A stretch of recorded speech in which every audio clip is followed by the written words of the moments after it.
안녕하십니까. 전세계 계신 CBN 청취자 여러분, 하나님의 말씀으로 사랑과 행복 전하는 CBN 교과방송의 정수 인사드립니다. 안녕하세요. 원주 하늘숲교회의 박성원입니다. 예, 목사님 정말 반갑습니다. 네, 오랜만이죠. 목사님 반갑습니다.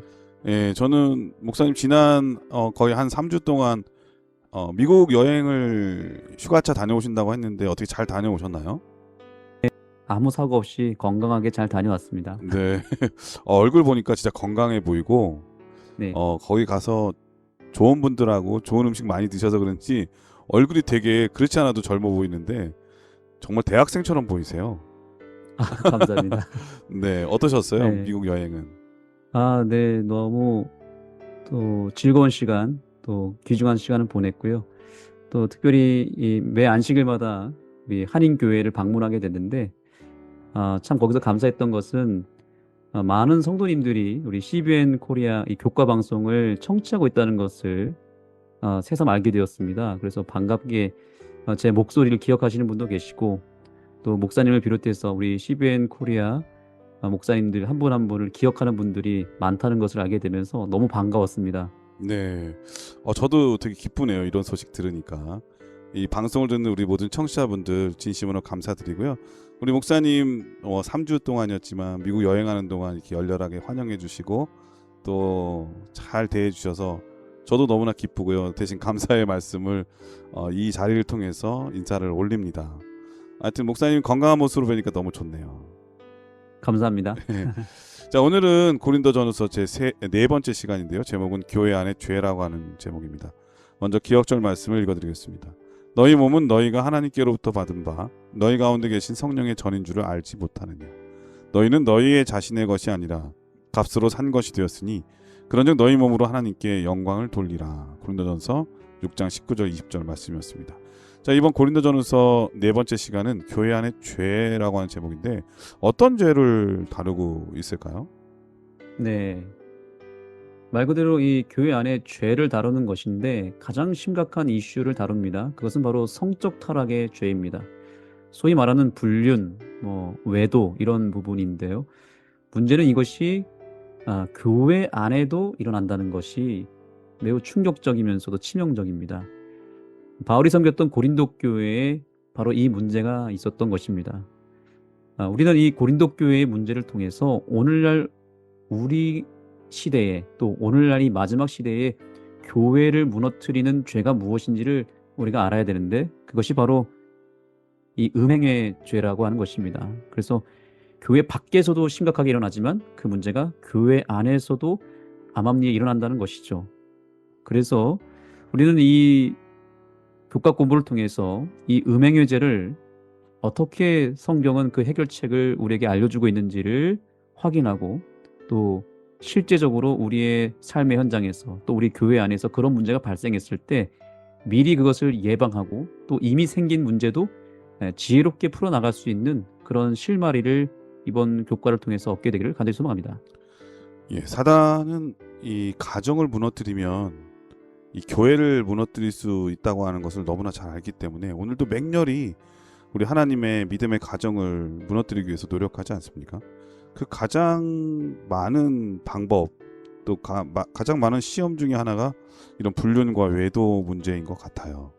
이 문제로 인해서 수많은 믿음의 사람들이 이 교회를 떠나가는 경우도 있고 또 사람들에게 지탄받아서 교회에 욕을 먹이는 경우도 종종 있죠. 그러니까 또 잊을만 하면 한 번씩 터지는 게 이 목사님들의 그런 스캔들도 있고요.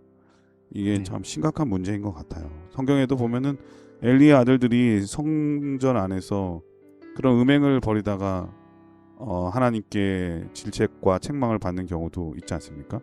이러한 문제, 죄악의 문제를 바울은 이 고린도 교회를 향해서 어떻게 답을 하고 있고 또 제시하고 있는지 오늘 박성호 목사님 통해서 배울 수 있을 것 같습니다. 그럼 말씀에 앞서 찬미 듣고 시작합니다. 여기는 말씀의 방송 CBN 코리아입니다.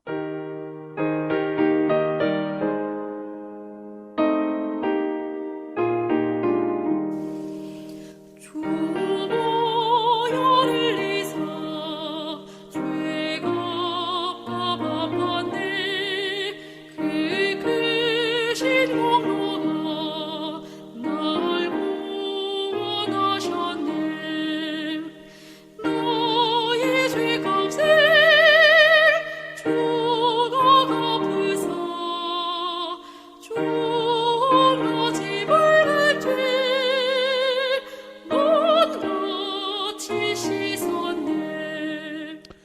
찬미 잘 들었습니다. 이로써지는 믿음과 실생활의 불일치라고 하는 제목인데요. 어떤 말씀일까요? 네, 바울이 아주 심각한 마음으로 고린도 교회에 편지를 보낼 수밖에 없었던 이유가 여기에 나타납니다. 바울의 입장에서 더 이상 이것은 그냥 넘어갈 수 없다, 참을 수 없을 만큼의 교회의 죄악이 너무나 심각했던 것이죠. 여기 고린도전서 5장 1절에 보면 그 심각성에 대해서 바울이 이렇게 표현합니다. 너희 중에 심지어 음행이 있다함을 들으니 그런 음행은 이방인 중에서도 없는 것이라 누가 그 아버지의 아내를 취하였다 하는도다. 네, 여기 저는 두 가지 표현에 집중했습니다. 심지어라고 하는 표현과 또 이방인 중에서도 없는 것이다라고 하는 이 표현입니다. 얼마나 심각한 죄악입니까? 너희 중에 음행이 있다고 했는데 여기서 말하는 너희가 다름 아니라 교회를 말하는 것이죠. 그래서 심지어라고 하는 표현이 나온 것 같아요. 이 심지어라는 의미가 무엇입니까? 이것은 사전에 찾아보니까 해도 해도 너무 심하다라는 뜻이라고 합니다. 심지어가. 그래서 음. 정말 이건 교회가 이렇게 해서는 안 된다. 너무너무 이건 심한 거다라고 말하면서 바울이 이건 그냥 넘어갈 수 없을 만큼 너희들이 선을 넘었다. 이런 뜻이라고 볼 수 있죠. 얼만큼 선을 넘었다고 말하고 있습니까? 이방인 중에서도 없는 것을 너희가 행했다라고 하는 겁니다. 믿지 않는 이방인도 그래도 나름대로 지키는 선이 있는데 그 선을 바로 교인들이 넘었다는 것입니다. 그래서 세상 사람들은 그리스도인들이 자신들과 똑같이 사는 것조차도 사실은 문제를 삼잖아요. 그들의 기준에서는 최소한 그리스도인들이 자기들보다는 더 나은 삶을 산다고 믿고 있고 또 그렇게 자기들보다 더 높은 차원에서의 삶을 살 때 존경하고 따르거든요. 그런데 지금 고린도 교회의 문제는 뭐예요? 그 정반대죠. 그들보다도 세상 사람들보다도 더 낮은 수준에 머물러 있는 것에 대한 그런 개탄스러운 일이 교회에서 벌어졌다는 것이고요. 그래서 우리는 이 문제를 아주 심각하게 바라보아야 된다는 것입니다. 우리의 수준이 또 우리의 어떤 죄악의 수준이 과연 세상 사람들보다 심지어 못한 건 아닌가. 그래서 그런 말이 있잖아요. 교회가 세상을 걱정해야 되는데 지금 시대는 세상이 교회를 걱정하는 시대다. 이렇게 사람들이 비난을 하지 않습니까? 그런데 그런 일이 오늘날 정말로 일어나고 있다는 것이죠. 그래서 교과에서 이 부분에 대해서 이렇게 또한 설명하고 있습니다. 이 문제를 놓고 고린도 교인들이 통탄하기는커녕 오히려 이런 죄에 관대한 자신들을 자랑스럽게 여긴다는 사실에 바울은 더욱 기가 막힌다. 그래서 바울은 부도덕한 그 남자뿐 아니라 믿음과 실생활이 명백하게 불일치하는 교회를 바로잡기로 마음먹는다. 예.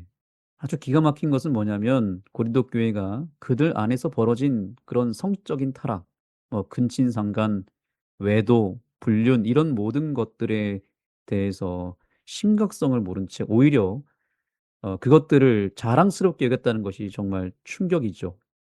죄인의 특징 중 하나는 자기 잘못을 인정하지 않는다는 것입니다. 오히려 그것을 인정하면 자존심도 상하고 그것을 인정하는 꼴이 되면 너무나 면이 안 서기 때문에 오히려 적반하장으로 더 뻔뻔하게 그 죄를 합리화하고 감추기 위해서 아닌 척하고 또 대수롭지 않은 것처럼 쿨하게 단순하게 그걸 넘겨버린다는 음. 것이 죄인들의 습성인데 그것은 정말 더 큰 최악이라고 하는 것입니다.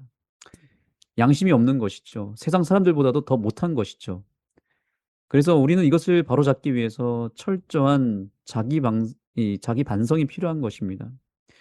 고린도 교회에 왜 근친상간이라고 하는 파렴치한 범죄가 나타났을까요?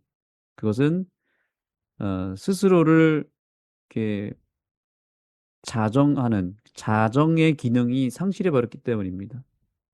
조금이라도 죄가 발생하면 그 죄를 그때마다 바로 정화시켜야 했는데 그것을 그들은 방치하고 두둔하고 또 대충 덮어두는 그런 일을 벌였던 것이고요. 그래서 점점 죄는 그 안에서 자라나기 시작했고 그것이 당연시 여기게 되었고 결국 최악의 열매까지 맺게 된 것입니다. 우리가 기억해야 될 사실은 죄라고 하는 것은 씨앗과 같아서 그냥 내버려 두면 점점 더 자란다는 것입니다. 그래서 우리는 죄가 발생할 때마다 그것을 스스로 뿌리 뽑고 그리고 그것을 해결하는 자정 능력을 스스로 가져야 된다라고 하는 사실을 꼭 기억하고 오늘 이 시간을 통해서 우리 가정에 또 내 자신이 또 우리 교회에 그러한 크고 작은 어떤 성적 타락의 죄가 있는지를 살펴보며 그것을 그냥 대충 넘어가는 것이 아니라 정말 심각하게 바라보고 그것을 과감하게 뿌리 뽑을 수 있는 그런 용기가 우리 모두에게 있게 되기를 간절히 소망합니다. 예, 이럴 소지는 믿음과 실생활의 불일치라고 하는 제목인데 이 말씀은 이 성경을 가르쳐야 할 또 본을 보여야 할 이 성직자들이 이 말씀대로 살지 못하는 그 어두운 면을 이 들통이 났을 때 네, 예, 그런 경우에 이제 심각성이 있는 거죠. 근데 네, 최근에 이게 뉴스에 보면은 그런 대형 교회들의 어떤 성직자들의 비리라든지 이 타락상 이런 부도덕, 성적 부도덕에 대해서 이렇게 들통이 나면 징계를 받는 게 어떤 면에서 당연하잖아요. 근데 네, 어떤 교회 목사들은 마치 모함인 것처럼 그 여자가 문제인 것처럼 이렇게 죄를 뒤집어 씌워가지고 네, 바로 그 가까운 데 또 교회를 세웠는데 그를 징계하고 책망해야 될 사람들이 오히려 그 목사의 말을 듣고 그 여인들을 더 욕을 하면서 여전히 그 목사를 추종하는 경우가 되게 많거든요. 어, 이거는 정말 말도 안 되는 거죠. 지금 오늘 말씀처럼 교회 안에 죄가 분명한데도 그거를 죄라고 지적하기보다는 옹호하고 또 마치 그 사람의 문제가 아니라 이 주변에 유혹한 사람이 문제인 것처럼 또 이렇게 말을 해가지고 네, 억울하게 또 이렇게 말을 바꾸고 이런 경우가 종종 있거든요. 또 그런 일들이 너무 자주 일어나기 때문에 일부러 또 그렇게 소문을 만들어서 마치 문제가 내가 이 성직자가 아닌 것처럼 호도하는 경우도 참 많이 있거든요. 예, 네. 하나님은 그러나 다 아신다고 하는 거죠. 심지어 이러한 이런 경우도 있는 것 같아요. 네, 그럴 수도 있지라고 하는 너무 관대한 음, 우리끼리의 어떤 좀 마음이 친하고 서로 잘 맞는 사람끼리는 더 그러는 것 같아요. 그래서 아까 말씀하신 대로 내가 존경하는 목사님이 그렇게 범죄했을 때 음, 그것 때문에 실망하는 분도 있지만 또 반대로 그걸 두둔하고 그럴 수도 있지. 혹은 뭐 그것을 다른 방법으로 재해석시켜서 아무것도 아닌 것처럼 넘어가게 하는 그런 문제도 정말 심각한 것 같습니다. 맞습니다. 우리는 하나님을 믿는 사람이지 사람을 믿는 사람들이 아니거든요. 근데 네, 그 하나님의 말씀을 전한다고 하는 그 성직에 있다 보니까 그 사람 자체도 거룩한 줄 알아가지고 그 사람은 무오류의 사람이거나 아니면은 네, 죄를 지어도 뭐 하찮게 여기는 그러한 잘못된 인식을 하는 경우가 종종 있는 것 같아요. 이러한 관행들은 정말 있어서는 안 되고 또 책망할 것은 책망하고 잘못한 것은 잘못하고 또 반성할 것은 반성해야 되는데 오히려 뻔뻔한 사람들이 더 뭐라 그럴까요? 승승장구한다 그럴까요? 그리고 또 아무렇지도 않게 또 이 새롭게 자기가 하고 싶은 일을 또 하고 이런 모습들은 세상에서도 있지 않잖아요. 잘못했으면 반성하고 한동안 자숙의 시간을 갖는 게 너무나 당연한데 교회 안에 그런 일이 일어나지 않으니까 오히려 뻔뻔스럽게 자기의 잘못을 스스로 옹호하면서 이렇게 하니까 오히려 세상에 더 손가락질을 당하고 지탄을 받고 목사님 앞서 말씀하신 것처럼 교회가 세상을 걱정해야 되는데 세상이 교회를 걱정하는 그러한 정말 말도 안 되는 일이 일어나는 것 같습니다. 우리 스스로를 돌아볼 줄 알아야 되겠고 내 안에 자정 능력이 없으면 큰일 나는 것 같아요. 이 하나님의 음, 말씀으로 우리를 살피고 죄가 있으면 회개하고 철저하게 하나님 앞에 회개해서 돌아올 수 있도록 그렇게 마음을 먹어야 되겠다는 생각이 듭니다. 월요일 소지는 스캔들을 어떻게 다룰 것인가라고 하는 제목인데 어떤 말씀일까요? 네, 스캔들이란 결국 이성 간의 어떤 성적 범죄에 대한 이슈인데 사실 다루기가 상당히 민감하고 어려운 주제죠. 차마 입에 올리기가 민망한 주제입니다. 그러나 한편으로는 이 이슈는 우리가 절대적으로 가볍게 여길 수도 없고 또 이것을 대충 넘겨서는 안 되는 그런 이슈입니다. 그 누구도 이 성적 타락에서 자유로울 수 없기 때문입니다. 자, 교과에서는 이렇게 이야기합니다. 성적인 문제는 늘 다루기가 어렵다. 바울도 힘들어했고 우리 또한 어렵다. 이런 상황에서는 성경에 충실해야 하며 기도와 사랑으로 문제를 대해야 한다. 우리의 목표는 회복이라는 점을 절대로 잊지 말아야 한다. 네, 여기 아주 중요한 사실을 몇 가지 알려주고 있는데 이 스캔들의 문제는 성적인 타락의 문제는 그때나 지금이나 여전히 다루기가 어렵다는 것인데 분명한 것은 이 문제를 해결하는 방법과 그 문제를 해결하는 목표가 무엇인지를 알아야 된다라고 말하고 있습니다. 자, 우선 이 스캔들의 문제를 해결하는 방법은 무엇이라고 말하고 있습니까? 일단 성경에 충실해야 하며 또한 기도와 사랑으로 문제를 대해야 된다라고 말하고 있습니다. 그래야만 부작용 없이 해결할 수 있습니다. 이것은 영적인 문제이기 때문에 영적으로 해결해야 되고 정말 기도 없이는 이 문제가 온전히 해결할 수 없고 또 그 방법은 성경 안에서 찾아야 된다는 거예요. 성경적인 방법을 찾아야 된다는 것입니다. 그리고 또 한 가지 중요한 것은 이 문제를 해결하는 데 있어서 목표가 분명해야 된다는 겁니다. 목표가 어떤 심판이나 저주, 뭐 출교 이런 것이 아니라 그것은 나중 문제고요. 더 중요한 목표는 무엇이라고 말하고 있습니까? 어, 회복이라고 말하고 있죠. 회복. 네. 예. 사람을 이 살리는 죄를 거죠. 예, 맞습니다. 사람을 어쨌든 살려야 되거든요. 그런데 이 목표를 상실해 버리면 자꾸 어떻게 우리가 흘러가게 되냐면 이 죄를 들춰내거나 심판하는 것으로 행하게 되면 그것은 가장 최악의 상황으로 흘러갈 수밖에 없습니다. 그래서 이 목표가 분명해야 됩니다. 회복이다. 가해자나 피해자나 어쨌든 그 예수 그리스도의 사랑 안에서 서로 용서할 수도 있어야 되고 또한 죄에 대한 인정과 함께 참된 회개가 있어야 되고요, 당연히. 그리고 무엇보다 어, 회복이 일어나야 된다는 것입니다. 그래야만 모두가 사는 거예요. 예. 그래서 계속해서 이 교과의 내용을 또 읽어보겠습니다. 그의 영혼은 구원을 받도록 하려는 것. 교회의 징계는 회복을 위한 것이다.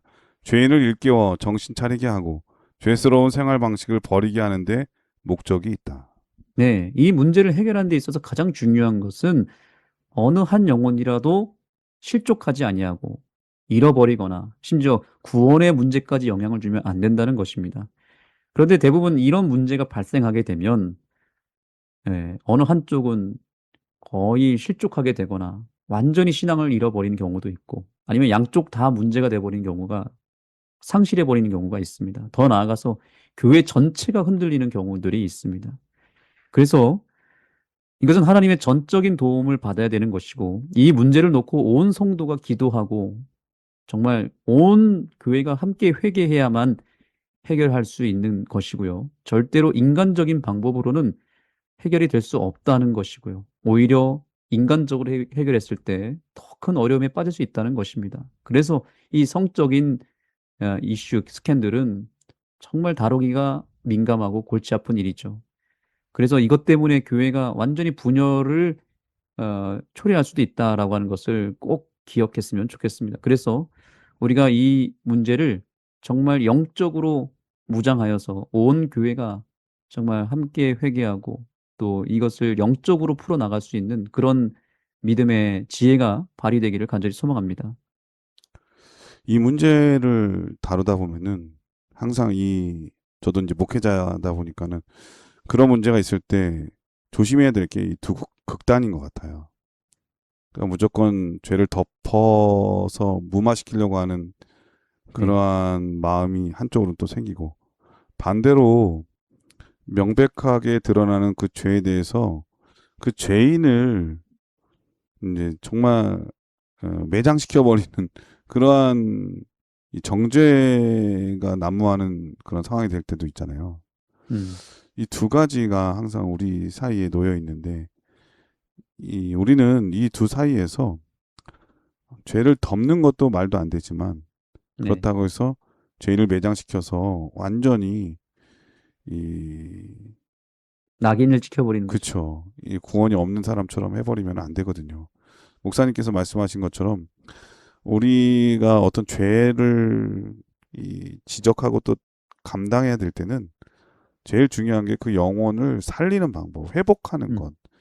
그리고 어떻게 하면 그 죄악에서 벗어나서 다시 신앙의 길로 바르게 걸어가게 할 수 있는지 정말 중요한 것 같아요. 그래서 타이밍이 정말 중요합니다. 음, 너무 미루거나 그리고 방관해서도 안 되고요. 그렇다고 해서 어, 사람들 앞에서 계속 드러나서 그의 잘못 때문에 이 사람들 앞에 서지 못할 만큼의 부끄러운 사람으로 만들어 버리는 것도 안 되거든요. 항상 기도가 필요하고 그래서 더 지혜가 필요한 그런 생각이 듭니다. 이 화요소지는 교회의 정체성 수호라고 하는 제목인데 어떤 말씀일까요? 네. 교회에 어떠한 문제가 생기는 것은 그 자체로도 심각한 일이 될 수 있습니다. 그런데 더 중요한 것이 있습니다. 문제를 어떻게 해결하느냐, 어떤 방법으로 해결하느냐가 또한 중요합니다. 그 문제를 올바른 방법으로 해결하면 그 심각한 문제를 통해서 오히려 전화위복의 기회가 될 수도 있습니다. 그러나 방법이 옳지 않으면 그것 때문에 공동체 전체가 치명적인 에, 분열이 일어나고 또 무너지는 경우도 있습니다. 그래서 우리가 직면하는 대부분의 문제들은 사실은 겉으로 드러난 껍데기에 불과한 것이고요. 그 속에 있는 본질은 따로 있다는 것을 기억해야 됩니다. 만약에 나무가 병들었다고 쳐보겠습니다. 뿌리를 고쳐야 할까요? 아니면 가지나 이파리 혹은 열매를 고쳐야 할까요? 뭐 근본적으로는 뭘 고쳐야 되죠? 뿌리를 고쳐야 되겠죠. 그렇습니다. 뿌리병을 고쳐야만 나머지 줄기, 가지, 열매가 같이 해결이 됩니다. 뿌리라고 하는 것은 보이지 않지만 그러나 그 나무의 본질이고 핵심이죠. 모든 것은 다 뿌리에 의해서 나타난 결과잖아요. 그래서 문제를 해결할 때에도 원인과 결과가 있고 본질과 현상이 있어요. 눈에 보이는 현상이나 결과물을 고친다고 해서 문제가 다 해결되는 것이 아닙니다. 뭘 고쳐야 되냐면 문제의 원인과 핵심 본질을 고쳐야만 자연스럽게 결과가 달라지게 되어 있습니다.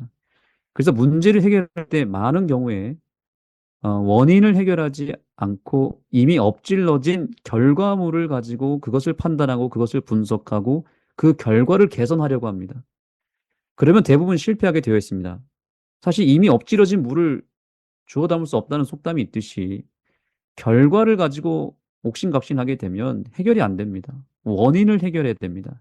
그래야 다시는 그 일이 발생하지도 않고 또 원인을 해결하지 않고 그냥 드러난 문제만 해결해 버리면 나중에 또한 더 큰 심각한 상태로 악화될 수 있거든요. 또 다른 문제가 생길 수 있거든요. 그래서 바울은 지금 고린도 교회에 생긴 이 심각한 문제들을 해결할 때에 에, 이 정체성, 본질, 뿌리에서부터 출발해야 된다라고 말하고 있는 거예요. 그래서 뿌리를 고쳐야 열매가 달라진다는 것을 바울이 알았던 것입니다. 자, 교과에서 이렇게 얘기하고 있습니다. 바울이 염려한 것은 그리스도인의 공동체인 교회가 외부인들에게 어떤 모습으로 비춰지겠는가였다. 그리스도인은 공개석상에서 부끄러운 일을 드러내면 안 된다. 또 세속적인 방식을 이용해 내부 문제를 판단해서도 안 된다. 네. 교회에 어떤 문제가 생겼을 때 우리가 자주 하는 실수가 있습니다. 그것은 뭐냐면 그 드러난 문제들을 인간적인 방법으로 해결하려고 하는 시도입니다. 문제를 영적으로 정말 차분하게 해결하지 않고 그것을 헤집기도 하고 들춰내고 또 어쩔 때는 강대강으로 싸우고 긁어 부스럼을 만드는 경우들이 있습니다. 결국 공동체의 분위기가 비난과 오해로 얼룩지게 되고 모두가 상처를 받고 시험을 받게 되는 지경에 이르게 됩니다. 그것은 결국 본질을 다루지 않고 드러난 현상을 자꾸만 에, 문제 삼고 그것을 드러냈기 때문에 그런 것입니다. 그래서 이것은 인간적인 방법이고 세속적인 방법입니다. 그래서 여기 이런 표현이 있죠. 바울이 염려한 것이 무엇이었다고 말하고 있습니까? 예, 교회가 당면한 문제가 물론 심각했는데 그 문제를 해결하는 과정에서 세속적인 방법을 사용해서 결국에는 외부인들이 봤을 때 제3자가 봤을 때 이것이 온전했는가? 그들이 에, 오히려 이 문제를 해결하는 과정 속에서 실망하면 어떡하나 이런 고민을 했다고 하지 않습니까? 그러니까 예를 들면 이런 겁니다. 문제를 해결하는 데 있어 결국에는 교인들끼리 치고받고 싸우고 또 서로를 향해서 고소 고발을 하곤 이런 경우들 있지 않습니까? 그래서 저도 이런 얘기 많이 들었습니다. 목사님, 어떻게 신앙을 한다는 사람들이, 하나님을 믿는 백성들이 고소를 할 수 있습니까? 자기들끼리. 이런 얘기 많이 들어봤거든요. 네. 물론 필요할 때는 그렇게 할 수 있겠지만 그 고소 고발을 너무 남발하는 경우, 또 너무 인간적으로 이것을 해결하려고 하다 보니까 서로 너무 싸우고 또 너무 계산적으로 이기적으로 일 처리를 하는 경우들이 있지 않습니까? 그러니까 세상 사람들이 봤을 때 이거는 너무 세상 사람들보다도 더 의리가 없고 너무 계산적이고 너무 이기적인 모습으로 비춰지게 됐을 때 이 비신자들이 거기서 엄청난 실망을 하게 되고 그들의 입술에서 아, 나는 절대로 교회 안 다닐 거야. 세상 사람들보다 더 심하네. 이런 판단을 하는 경우들이 있는데 바울이 바로 그 부분을 걱정했던 것입니다. 그래서 우리가 어떤 문제를 해결할 때 인간적이고 세속적인 방법으로 해결하는 것이 아니라 그것을 영적으로 해결하기 위한 고민을 해야 됩니다. 그렇다면 영적으로 해결한다는 것은 무엇을 의미할까요? 교과에서 그 힌트를 얻을 수 있습니다. 그리스도인은 그리스도인처럼 판단하며 세상의 표준과 구별되어야 한다. 네. 그리스도인은 그리스도처럼 판단해야 되고 세상의 어떤 표준과 판단과는 구별되어야 된다는 것, 달라야 된다는 것입니다. 결국 문제를 영적으로 해결한다는 것은 예수님과 같은 방법으로 예수님처럼 해결한다는 거예요. 그러려면 예수님이 어떤 분인지 알아야 되고 예수님이 문제를 해결할 때 어떻게 하셨는지를 알아야 되겠죠. 예수님은 어떤 문제를 해결할 때 뭔가 공격하거나 거칠게 비판하거나 지적하는 일을 하지 않으셨죠. 늘 사랑으로 하셨고 부드러운 태도로 임하셨습니다. 그리고 그 문제의 원인을 정확하게 간파하셨고 그 근본 원인을 해결하기 위해서 몰두하셨습니다. 무엇보다 예수님은 영적으로 모든 것을 해결하려고 하셨습니다. 자신의 생각과 판단을 내려놓고 진지하게 하나님께 기도하며 성령님께 모든 것을 맡김으로 문제의 원인을 발견하시고 그 문제의 원인을 해결하는데 힘을 썼다는 것입니다. 그래서 가능하면 우리가 어떤 문제를 드러내지 않고 조용히 해결하시는 주님의 방법을 우리는 활용해야 됩니다. 그래서 누구도 가능하면 상처받지 않고 오히려 그 문제를 통해서 새로운 회복의 기회를 만드는 것이 중요한 것입니다. 우리가 직면한 여러 가지 문제들도 내 방식대로 풀고 또 일반적인 세상의 방법으로 접근하는 것이 아니라 이 상황에서 과연 예수님이라면 어떻게 하셨을까라는 것을 고민하며 정말 근본적인 문제를 해결해 나가는 우리 모두가 되기를 간절히 소망합니다. 예, 화요소지는 교회 정체성의 수호라고 하는 제목인데, 이 정체성의 수호라고 하는 것은 잘못한 거에 대해서는 적절한 이 조치, 그런 게 있어야 그 지켜지는 거 아니겠습니까? 바로 이 법이라는 게 되게 중요한 건데요. 그래서 교회는 교회법이 있고 세상도 세상의 법이 있는데, 네. 교회에 일어난 일들은 교회법대로 행하는 게 되게 중요하잖아요. 그러니까 우리는 그것을 행정이라고, 교회 행정이라고 이렇게 말할 때가 많은데, 그 행정이 적절하게 발휘되지 않을 때에 음. 교회는 어지러워지고 질서가 무너지기도 하죠. 근데 이 교회의 가장 큰 문제는 바로 이 세상의 원리를 교회 안에 자꾸 들어온다고 하는 거예요. 음. 요즘 젊은이들이 기성세대에 대해서 신뢰하지 않은 이유가 뭐냐면 하나님의 말씀을 따라 산다고 하고 믿음대로 산다고 하는데 사실은 삶의 원리가 신앙의 원리, 믿음의 원리가 아니고 성경의 원리가 아니라 말로는 하나님 말씀, 신앙의 원리 얘기를 하는데 삶의 원리는 세상의 원리, 세속의 원리가 너무 빈번하고 만연하다고 하는 거죠. 이 다툼의 문제도 그렇습니다. 이 다툼을 음. 세상의 원리로 맨날 고소고발을 해가지고 세상처럼 싸우게 되면 어떻게 되겠습니까? 그 교회는 조용할 날이 없을 거고 음. 신앙의 원리가 지배되지 못하기 때문에 교회는 무너질 수밖에 없는 거죠. 반대로 적절한 조치를 취하지 못할 때 더 심각한 것 같아요. 특별히 이 교회의 문제가 많이 대두되는 게 이 돈 문제가 많이 나타나잖아요. 네. 뭐 횡령이라든지 뭐 이런 일들이 일어났을 때 교회 안에서 무조건 덮고 보자. 왜냐하면 세상 사람들이 손가락질 할까봐 네. 적절한 조치를 취하지 못할 때 실망해가지고 떠나가는 수많은 사람들을 봤거든요. 특별히 교회 지도자적 위치에 있는 사람들이 그 일을 그렇게 해결하지 못하거나 아니면 그 당사자가 됐을 때 음. 교회가 적절한 조치와 그 일을 하지 못하고 덮어버리면 그것을 바라보는 성도들의 마음에 이 걱정과 그리고 또 실망감 때문에 하나님과도 멀어지는 경우가 종종 일어나고 있거든요. 그러므로 우리는 정말 조심해야 될 것 같고요. 문제가 일어났을 때는 적절한 조치를 취하는 건 맞고요. 그게 바로 교회 행정에 따른 것이고요. 또 하나 조심해야 될 것은 문제가 일어났을 때 세속의 원리가 계속 지배되지 않도록 우리는 각별한 경계를 해야 되겠다. 그것이 음. 교회를 이 정체성을 수호하는 가장 중요한 방법이라고 하는 것 그런 생각이 아멘. 들고요. 무엇보다도 이 자리를 빌어서 교회의 지도자적 위치에 있는 분들은 정말 책임감 있게 일해야 되고 그리고 정말 세상의 원리, 경제 원리가 아니라 하나님의 원리를 따라 살아가는 그런 사람이 돼야 됩니다. 이 뭐랄까 영향력이 크면 클수록 그 실망감도 너무 크거든요.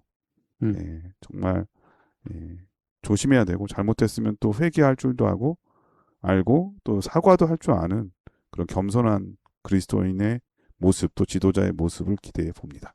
자, 그럼 여기서 찬미 한 곡 들으신 다음에 계속해서 수요일 목요일 소주를 공부하도록 하겠습니다. 여기는 말씀의 방송 CBN 코리아입니다.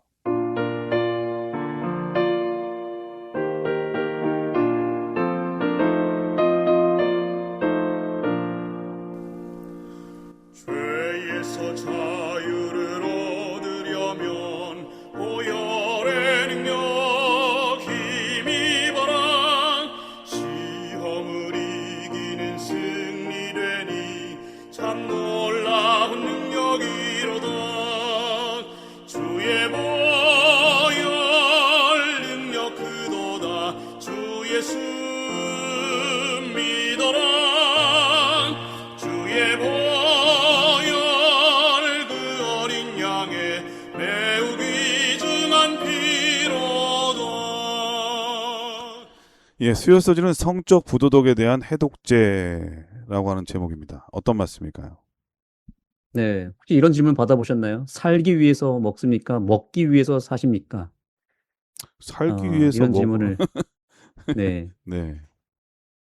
기본적으로 우리는 살기 위해서 먹는 것이죠. 물론 먹는 재미도 중요합니다만 그 먹는 재미가 너무 과하게 되면 부절제에 이르게 되고 결국 먹는 것에 의해서 우리의 삶이 망가질 수도 있죠.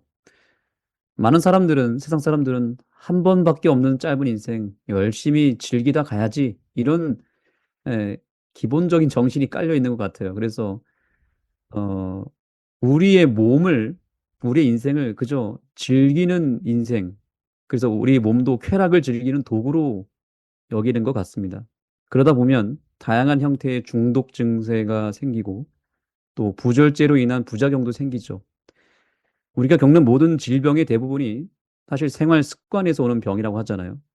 그게 결국에는 뭐냐면 우리의 몸을 잘 관리하지 않고 이 쾌락을 즐거움을 찾아서 살다 보니까 건강과 쾌락을 이렇게 맞바꾸는 형태가 생기게 되는 것입니다. 사실 하나님의 말씀대로 살면 세상의 기준으로 볼 땐 재미가 하나도 없지 않습니까?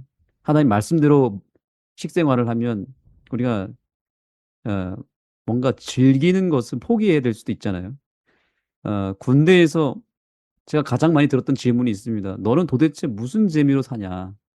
먹는 것도 아무것도 먹지 못하고 술 담배도 안 하고 가요도 안 듣고 노래방도 안 가고 뭔가 즐기기 위해서 돈을 쓰지 않는 모습을 보면서 도대체 너처럼 이렇게 교회 다니는 사람들은 도대체 무슨 재미로 사느냐?"라고 이렇게 질문을 많이 들었거든요. 목사님도 혹시 그런 질문 받아보셨나요?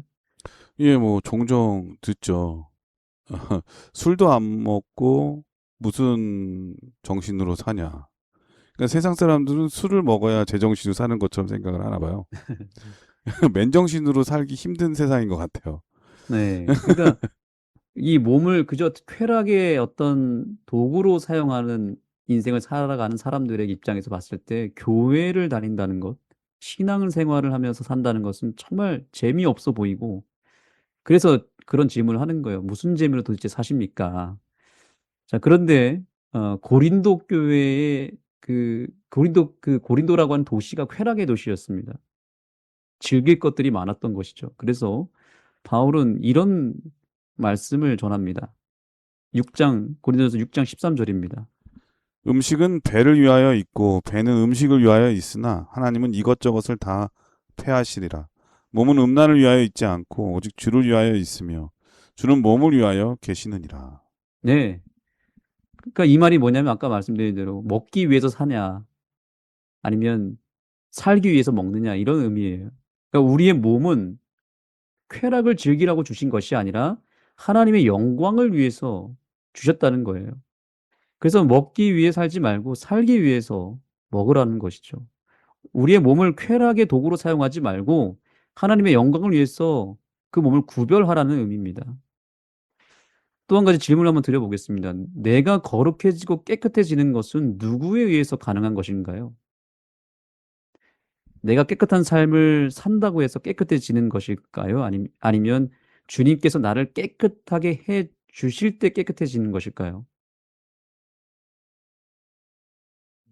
우리가 어떤 구원론의 관점에서 봤을 때 하나님께서 우리를 구원해 주셨고 또 우리를 예수 그리스도의 그 보혈의 피로 말미암아 우리를 깨끗하게 해 주셨고 그래서 우리는 주님에 의해서 깨끗한 존재가 되는 것입니다. 그래서 우리는 나 자신이 항상 깨끗한 하나님의 구별된 존재라고 하는 사실을 믿어야 되는 것입니다. 사실 거기서부터 출발해야 됩니다. 내가 깨끗하기 때문에 깨끗한 하나님의 존재, 구별된 존재이기 때문에 함부로 내 몸을 더럽히지 않아야 됩니다. 그런데 대부분 우리가 왜 실패하는가? 나는 이미 죄로 또 세속에 의해서 더럽혀졌다라고 생각하면서 나는 개선할 필요도 없고 그런 가치도 없어. 나는 깨끗해질 가능성이 없어. 스스로 그렇게 판단하고 포기해버리는 경우들이 많습니다. 그것이 바로 사단의 전략입니다. 사단은 끊임없이 너는 이미 더럽혀졌고 죄로 인해서 더 이상 회복 불능의 상태이기 때문에 깨끗해지려고 해도 그 노력의 의미가 없다라고 사단은 속삭입니다. 그리고 결국 우리 스스로를 포기하게 만드는 것이 사단의 전략입니다. 그런데 주님은 우리에게 뭐라고 말씀하시냐면 너희는 이미 깨끗함을 받은 존재이고 지금도 여전히 깨끗하다고 말씀하시고 혹 때가 묻었다 하더라도 십자가의 은혜로 씻김을 받았기 때문에 깨끗함을 계속해서 유지할 수 있고 유지해야 된다라고 말씀하고 계십니다. 그 말씀이 고린도전서 6장 11절의 말씀입니다. 너희 중에 이와 같은 자들이 있더니 주 예수 그리스도의 이름과 우리 하나님의 성령 안에서 씻음과 거룩함과 의롭다 하심을 받았느니라. 네, 여기 분명히 뭐라고 합니까? 예수 그리스도의 이름과 하나님의 성령 안에서 씻음과 거룩함과 의롭다 하심을 받았느니라라고 말하고 있습니다. 완료형이죠. 그래서 우리의 인생은 처음부터 주님의 은혜로 말미암아 깨끗함을 받은 것입니다. 그래서 이미 그 거룩하고 의롭다 하심을 받은 존재라고 선포하고 있는 것입니다. 깨끗한 상태에서 일부가 더러워지면 다시 깨끗함을 유지할 수 있습니다. 그게 훨씬 쉽습니다.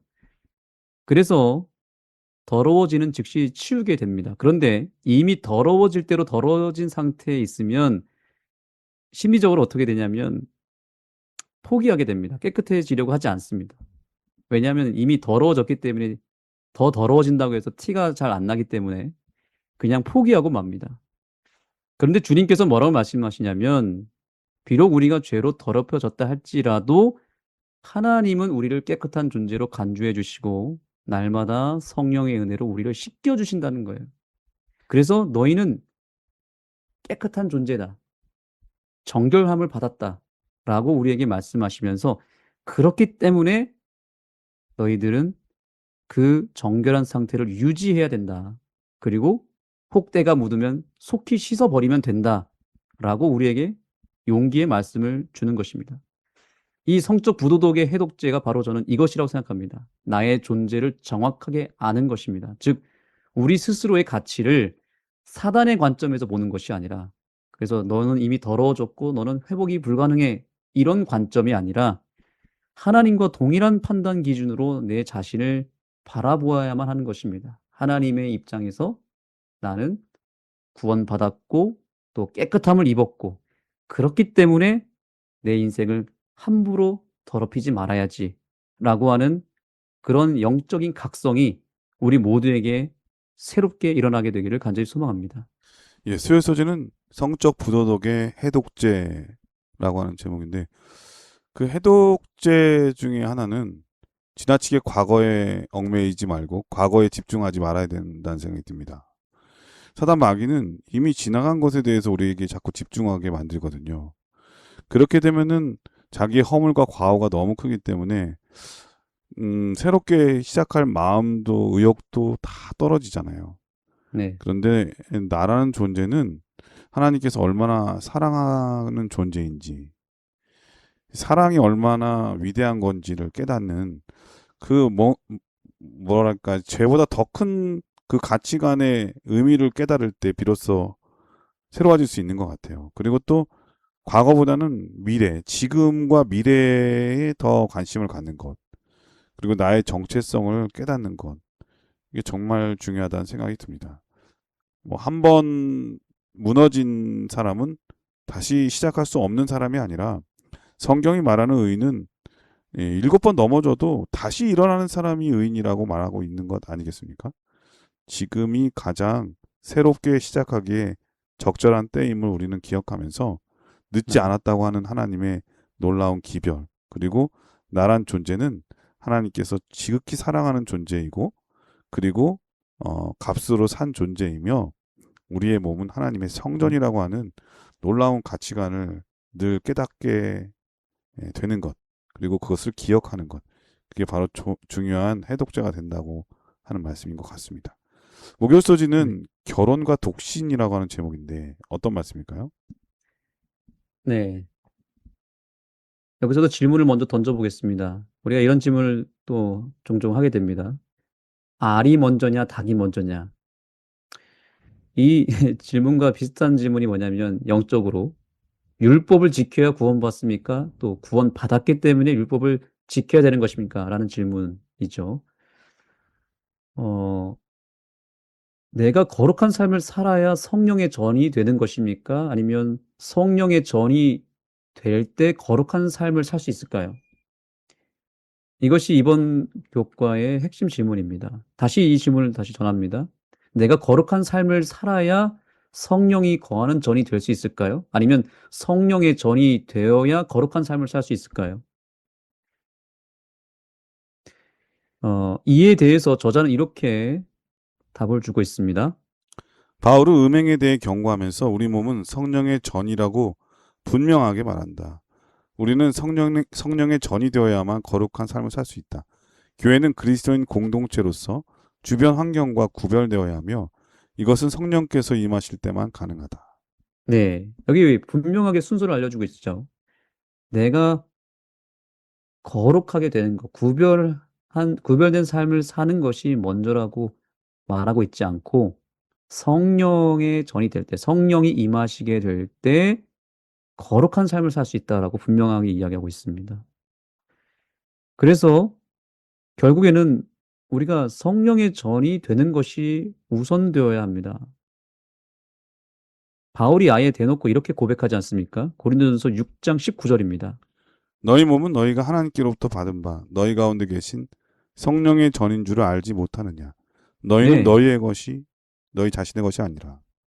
아멘. 여기 뭐라고 말하고 있냐면, 너희는 성령이 거하시는 거룩한 전인 줄을 알지 못하느냐? 여기서도 뭐냐면 이미 완료형으로 말하고 있는 거예요. 성령의 전이 될 것이가 아니라 이미 되었다는 거죠. 그러니까 우리 안에 이미 성령 하나님께서 거하고 계신다는 거예요. 그러니 거룩하게 살라는 겁니다. 거룩하게 살아서 그 경지에 이르게 되었을 때 성령이 임하는 것이 아니라 성령님이 이미 우리 안에 거하신다는 거예요. 그래서 정결하게 살아야 된다는 겁니다. 그래서 왜 이것이 너무나 중요하냐면 우리가 과거에 어떤 성적으로 무너지는 그런 경험을 할 때도 있지 않습니까? 실수할 수 있고 또는 심지어 내가 죄의 유혹으로 넘어가서 성적 타락의 죄를 범할 수 있단 말이죠. 그렇다 하더라도 여전히 우리의 몸은 성령이 거하시는 전이 될 수 있다라고 하는 것을 믿어야 된다는 거예요. 지금 바울이 너희 몸은 성령의 전인 줄 알지 못하느냐라고 질문을 던졌을 때 그 질문을 받은 주체가 누굽니까? 여기서 말하는 너희가 누구죠? 타락의 늪에 빠져버린 고린도 교회 백성들을 향한 말씀이지 않습니까? 이미 더럽혀진 사람들, 이미 성적으로 타락해 버렸던 그 고린도 백성들에게 너희가 성령의 전인 줄을 모르느냐라고 질문을 던진 거예요. 그래서 그들에게 여전히 용서의 기회가 열려 있고 회복의 실마리가 여전히 있음을 확인시켜 주는 위대한 말씀인 것입니다. 그래서 이제부터라도 잘하면 희망이 있다는 뜻이죠. 그래서 우리가 비록 죄로 인해서 더럽혀진다 하더라도 죄에 의해서 넘어졌다 할지라도 여전히 성령 하나님은 우리 속에 거해 주신다는 것입니다. 기꺼이 우리 안에 거하셔서 우리를 회복시켜 주시고 우리를 다시 일으켜 세워 주신다는 것이죠. 그래서 바울은 그런 타락한 고린도 백성들을 향해서 계속해서 권면합니다. 너희들이 그렇기 때문에 이제라도 잘해야 되고 희망이 있기 때문에 지금부터 너희는 이렇게 해야 된다라고 말하는 거예요. 사실 이 성적 타락은 마약보다도 더 강력한 어떤 마력이 있다고 합니다. 그래서 한번 맛보면 빠져나오기가 참으로 어렵다고 합니다. 바울은 이 문제에 대해서 그래서 단호하게 이야기합니다. 절대적으로 이렇게 해야 된다. 해결책을 이야기하는데요. 6장 18절입니다. 음행을 피하라. 사람이 범하는 죄마다 몸 밖에 있거니와 음행하는 자는 자기 몸의 죄를 범하느니라. 네. 음행을 어떻게 하라고요? 피하라는. 피하라는 것입니다. 피하는 길밖에 없다는 거예요. 자, 이 말씀을 우리가 조금 뒤집어서 이해한다면 결국 피해야 되는데 피하지 않으면 어떻게 된다는 뜻이죠? 피하지 않으면 결국 그 음행의 죄에서 넘어지게 되어 있다라는 뜻입니다. 그래서 피하지 않는 것 자체가 죄입니다. 왜요? 왜 안 피하죠? 나는 얼마든지 내 힘으로 스스로의 힘으로 이길 수 있다라고 하는 기본적인 마음이 깔려 있는 거예요. 그래서 안 피하는 거예요. 나 괜찮아. 나 이길 수 있어.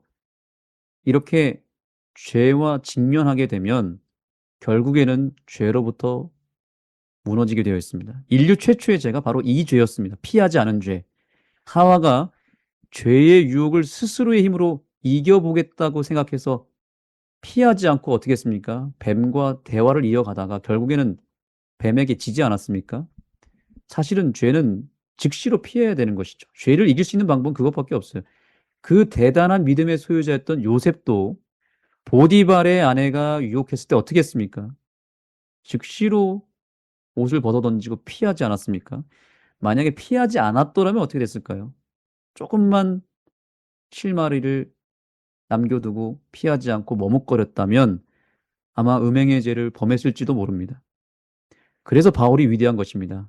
바울은 그러한 대단한 믿음을 가졌지만 자기 자신을 믿지 않았습니다. 자신도 얼마든지 죄의 유혹에 넘어질 수 있고 보디발의 아내에게 유혹에 넘어갈 수 있다라고 하는 연약한 존재임을 처음부터 인정했기 때문에 그는 자기 자신을 믿지 않고 즉시 피했습니다. 그래서 나는 절대로 음행의 죄로부터 자유로울 수 없다라고 하는 것을 우리가 빠르게 인정하고 유혹이 오는 즉시 피하는 것을 우리가 즉시로 행할 수 있는 그런 지혜로운 믿음이 있게 되기를 소망합니다. 여기 권면의 말씀을 읽어보겠습니다. 음행을 피하는데 이보다 더 좋은 방법은 없다. 성은 하나님께서 오직 결혼 관계 안에서만 누리도록 창조하신 것이다. 네, 음행을 피하는 데 있어서 가장 좋은 방법은 뭐밖에 없어요? 피하는 것밖에 없다. 그래서 우리가 최고의 싸움의 전략을 이렇게 얘기하잖아요. 36개라고 하죠. 주랭랑, 도망가는 게 전략이라고 하잖아요. 싸움에서 이기는 전략. 죄와의 싸움에서 우리가 이길 수 있는 가장 최고의 전략은 무엇일까요? 그것은 죄로부터 36개 주랭랑을 치는 것입니다. 즉, 죄를 직면하는 것이 아니라 빠르게 피하는 것입니다. 도망치는 것입니다. 죄로부터 멀리하는 것입니다. 그래서 여기 이어서 이렇게 얘기한 게 성은 오직 결혼 관계에서만 누리도록 창조했다고 말하고 있습니다. 그래서 결혼이라고 하는 것은 가정을 이루기 위함도 있지만 또한 이 결혼의 축복은 뭐냐면 성적 타락으로부터 우리를 지켜주는 울타리가 되기도 합니다. 그래서 부부 사이가 정말 좋아야 합니다. 부부 사이가 안 좋아지고 멀어지면 바로 들이닥치는 시험이 뭐냐면 음행의 죄입니다. 이 불륜의 죄는 부부 사이가 깨지고 뭔가 멀어졌을 때 생기는 일입니다. 그래서 피한다는 것은 결국 피할 곳이 있을 때에만 가능한 것인데 그것이 부부라고 하는 울타리가 될 수도 있고요. 더 나아가서 정말 최고의 피난처, 안전한 울타리는 우리 주님께로 피하는 것입니다. 바울이 독신의 삶을 선택했다는 것은 그가 더욱 예수님을 사랑하고 예수님과의 어떤 친밀한 관계 속에 들어가고자 하는 열망이 강했기 때문이 아닐까요? 그래서 바울은 어떤 면에서 영적으로 우리 주님과 영적인 결혼을 한 것입니다.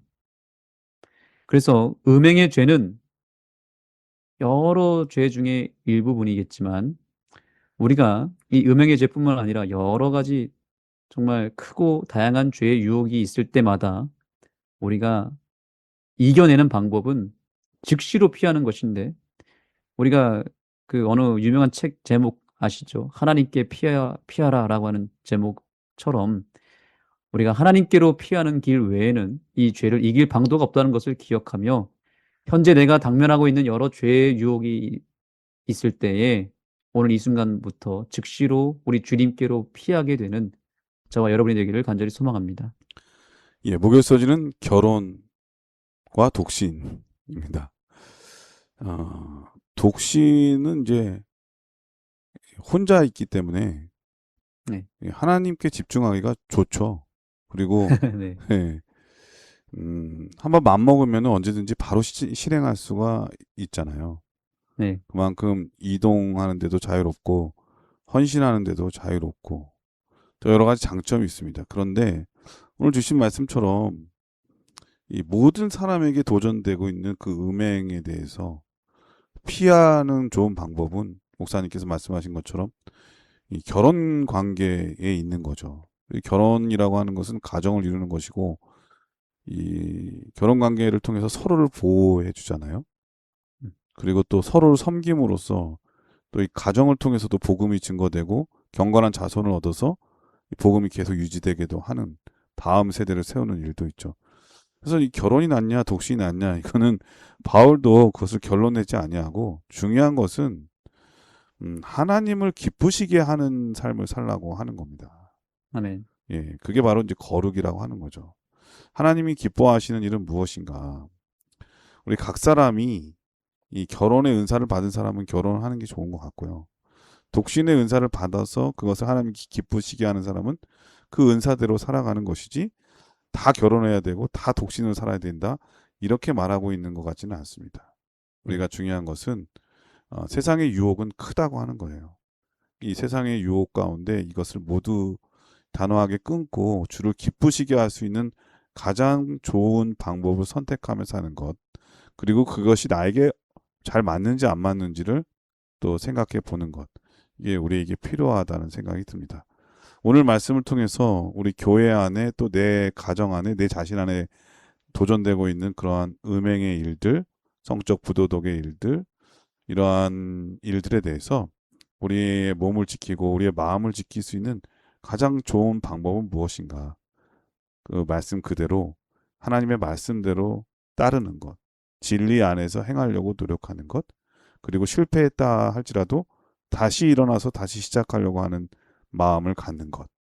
낭망하지 아니하고 또 희망과 소망을 갖고 살아가는 것. 이런 모든 것들이 우리에게 정말 중요하다는 그런 생각이 드네요. 목사님께서 이번 주 교과를 정리해 주시고 기도하고 마치도록 하겠습니다. 네, 우리가 이번 시간에 아주 민감한 그런 죄의 이슈를 다뤘습니다. 이 성적 타락의 죄는 누구에게나 임할 수 있고 또 어느 교회라도 이 문제에서 자유로울 수 없다는 것을 기억해야 됩니다.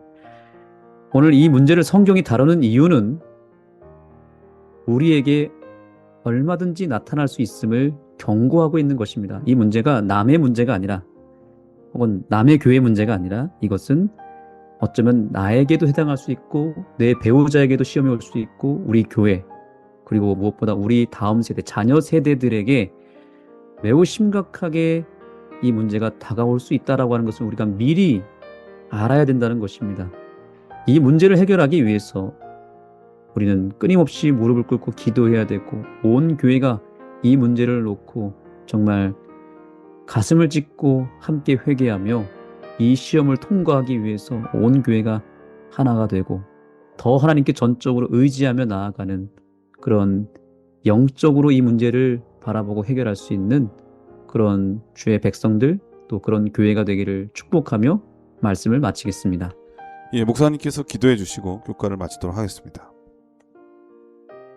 하나님, 오늘 우리를 살리기 위하여 또 우리 안에 잠재되어 있는 죄악의 역사들을 드러내 주시고 폭로하여 주시고 또한 이 문제를 해결하라고 방법을 알려주신 은혜에 감사를 드립니다. 아멘. 우리가 드러난 죄에 대해서 절망하고 스트레스를 받는 것이 아니라 오히려 이러한 기회를 통해서 우리가 더 영적으로 깨어날 수 있게 해주시고 또한 이 문제를 해결해 가는 과정을 통해서 더 영적으로 살아나고 회복되는, 그래서 우리의 가정을 지키고 교회를 지키는 우리 모두가 되게 하여 주옵소서. 아멘. 예수님의 이름으로 간절히 기도드립니다. 아멘. 네, 전 세계 계신 CBN 청취자 여러분, 수천 번을 듣고 수만 번을 들어도 언제나 기분 좋은 말이 있다고 하죠. 고맙습니다. 감사합니다. 건강하세요. 우리 모든 청취자분들 이 무더위 속에서도 건강하기를 빌고요. 이 수많은 세상의 유혹 가운데서도 그 모든 유혹을 믿음으로 물리치는 진리대로 행하는 모든 성도가 되시기를 간절히 축원드립니다. 저희는 다음 주 다시 뵙겠습니다. 안녕히 계십시오. 안녕히 계세요.